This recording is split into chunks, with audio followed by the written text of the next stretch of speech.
दुर्गेश पांडे जी, राकेश जी, न्यायाधीश, उत्तर प्रदेश। राधे राधे। राधे राधे, जय श्री कृष्णा। भगवान श्री कृष्ण जी से कहिए कि हम लोग तो समय से न्याय नहीं कर पा रहे, लेकिन आप न्याय करने में देर ना लगाएं। आपको किसी कैदी को सजा देने में कितना समय लगा? आप तुरंत देते हैं क्या? फिर वो तो बहुत बड़े न्यायाधीश हैं, अनंत ब्रह्मांडों का हिसाब किताब है।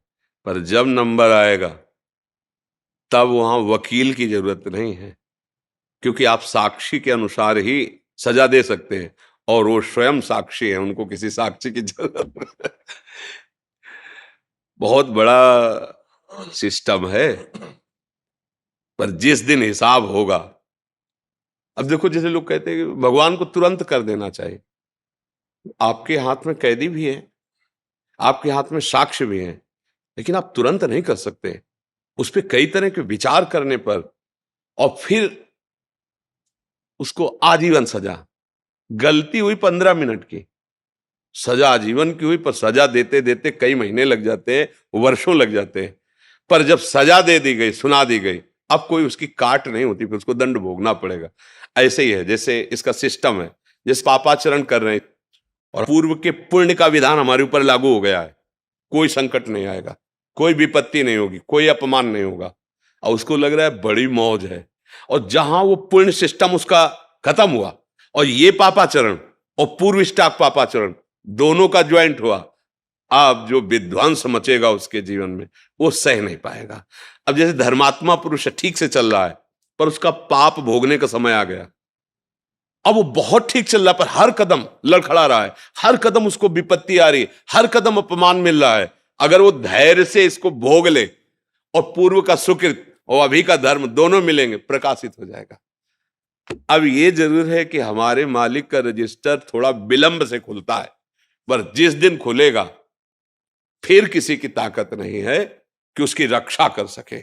उनका यहां तो आप न्याय करेंगे, दंड विभाग दंड देगा, जेल, वो स्वयं में सब कुछ है। उनको किसी की सलाह की, किसी के आदेश की जरूरत नहीं है। वो परम तंत्र स्वतंत्र, कर तुम अकर तुम अन्यथा कर तुम है। आपकी बुद्धि से ही आपको दंड दिलवा देंगे। बड़ा विधान उसका विचित्र, इसीलिए कहा जाता है डरते रहो कोई अपराध न बन जाए। नहीं तो समय अब ऐसा नहीं है कि आपने अभी अपराध किया और आपके घर में आग लग गई और सब देख रहे कि यार देखो ये अपराध की आग लग गई ना, ऐसा नहीं है। अपराध किया है आप, उसका दंड मिलेगा, सिस्टम है उसका, कानून जैसे यहाँ का कानून। अब तुरंत तो ऐसा नहीं कि फांसी में चढ़ा दिया, बिल्कुल सब गवाही फिट है तो ऐसे तुरंत ले जाकर फांसी में चढ़ा दोगे क्या? पहले आपके द्वारा वो पूर्ण निरीक्षण होगा, हाँ बिल्कुल साबूत पक्के हैं, बिल्कुल गवाही पक्की है, अब उसका निश्चय करके। इसीलिए कई जन बैठते हैं, कई अदालतों का स्वरूप भी है, इससे ऊपर फिर इससे ऊपर फिर, मतलब उसको बिल्कुल निश्चित अपराधी को दंड मिलना चाहिए, और जो अपराधी नहीं है उसको मुक्त करना चाहिए। इसके लिए बड़ा विधान। अच्छा, यहां तो धोखा भी हो सकता है, साक्ष्य गलत उपस्थित कर सकते हैं, और आपने देखा है नहीं साक्ष्य के अनुसार ही लेकिन वो तो साक्षी है, वो स्वयं साक्षी है, वो सबके हृदय में बैठा हुआ देख रहा है। पर यह जरूर है कि रजिस्टर थोड़ा विलंब खुलता है, क्योंकि ऑफिस बहुत बड़ी है, अनंत ब्रह्मांडों का हिसाब किताब है। तो इसलिए उनसे कहने की जरूरत नहीं है, वो आपकी भी बुद्धि में बैठे हुए है और चराचर जगत की बुद्धि में। तो इसलिए जो भगवान आपको प्रेरित कर रहे हैं, आप अपने धर्म का पालन करते हुए सत्य पे चलिए, तो आपकी बुद्धि में ही सारथी बने बैठे हुए हैं, वो आपके ही हृदय में बैठे हुए हैं वो। देखो, बहुत ध्यान से सुनना, भगवान की छाती से धर्म प्रकट हुआ है और भगवान की पीठ से अधर्म प्रकट हुआ है, दोनों भगवान से प्रकट हुए हैं। और ये सृष्टि क्रम है। बोले भगवान ने अधर्म रचा ही क्यों? दिन है तो रात है, स्तुति है तो निंदा, इसी को तो माया भगवान ने रचा, इसी को खेल रचा है। अब जीतो, निगेटिव पॉजिटिव दोनों रच दिए, अब किस पे चलते हो? सुमति कुमति दोनों रच दिए, धर्म अधर्म दोनों। खेल तो तभी होगा ना, विपक्ष ना हो तो खेल कैसा? तो ये खेल है जगत, इसमें दो पार्ट रखे गए। आप किधर चलना चाहते हो? एक पक्ष अधर्म का है, और दोनों उन्हीं के हैं, और कभी अधर्म को बलवान बना देते हैं और कभी धर्म को बलवान बना देते हैं। ये उनका खेल चलता रहता है। भला उस ईश्वर के खिलाफ कोई एक कदम रख सकता है? नहीं। अब जैसे कहते कि भगवान भी चाहते हैं, नहीं, भगवान ने दो पावर दिए, दो पावर दे दी, एक अधर्म को और एक धर्म को। अब आप किसको स्वीकार करके चलते हो? देखो, जो दुनिया को दुख पहुंचा रहे हैं उनके भी बहुत अनुयायी हैं, और जो दुनिया को सुख पहुंचा रहे हैं उनके भी बहुत अनुयायी है। ये दोनों अनुयायियों भेजता कौन है? इन दोनों को पावर कौन दे? ये सारा खेल बस ये, या रहस्य रघुनाथ कर बेग न जाने कोई, जो जाने रघुपति कृपा तो सपने मोह न होए। अपने कर्तव्य का पालन करो। तुम्हें इस संसार रूपी नौटंकी में कौन सा स्वांग दिया गया है उसको देख लीजिए। जगन नाटक वैभवा, गोपाल शास्त्र नाम में ये जगन नाटक भगवान का वैभव प्रकाशित, तुम्हें स्वांग क्या दिया गया है? जज का। तो जितना तुम्हें ज्ञान दिया है उसके अनुसार तुम्हें न्याय करना, ये भगवान की पूजा होगी।